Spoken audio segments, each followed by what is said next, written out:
क्या होगा अगर एक दिन आपसे कोई कहे अपनी नागरिकता साबित करो। सोचिए अगर आपके पास सारे कागज नहीं हो तो। आजकल सोशल मीडिया पर SIR 2.0 को लेकर ऐसी ही बातें चल रही है। कोई कह रहा है ये नया NRC है तो कोई कह रहा है सरकार लोगों को देश से बाहर निकाल देगी, लेकिन सच्चाई कुछ और है।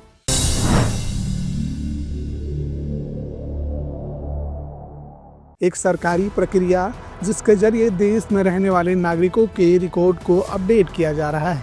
इसका मकसद यह नहीं कि किसी की नागरिकता छीनी जाए, बल्कि ये देखना है कि देश में कौन कौन रह रहा है, किसके पास सही दस्तावेज हैं। फिलहाल SIR 2.0 देश के 12 राज्यों और केंद्र शासित प्रदेशों में शुरू हो चुका है, जिनमें उत्तर प्रदेश, पश्चिम बंगाल, मध्य प्रदेश और छत्तीसगढ़ जैसे बड़े राज्य शामिल हैं। यह आज़ादी के बाद का 9वां बड़ा पुनरीक्षण अभियान है। अब लोगों के मन में सवाल उठ रहा है कि अगर किसी के पास दस्तावेज अधूरे हों तो क्या होगा? क्या उसे विदेशी मान लिया जाएगा? जवाब है नहीं। अगर किसी की नागरिकता पर संदेह होता है तो मामला पहले फॉरेनर्स ट्रिब्यूनल में जाएगा।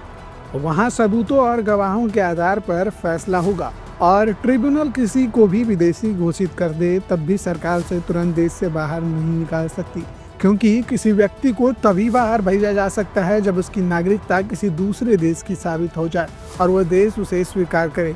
जब तक ऐसा नहीं होता, व्यक्ति को हिरासत या निगरानी में रखा जा सकता है, लेकिन उसे बिना सुनवाई या सबूत के बाहर नहीं निकाला जाएगा।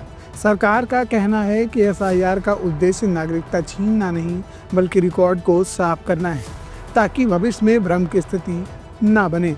जिन लोगों के पास दस्तावेज नहीं हैं, उन्हें मदद दी जाएगी और अपनी बात रखने का पूरा मौका मिलेगा। तो दोस्तों, SIR 2.0 को लेकर जो अफवाहें फैल रही हैं, उनसे डरने की ज़रूरत नहीं है। यह सिर्फ डेटा क्लीनअप और पहचान सत्यापन की प्रक्रिया है।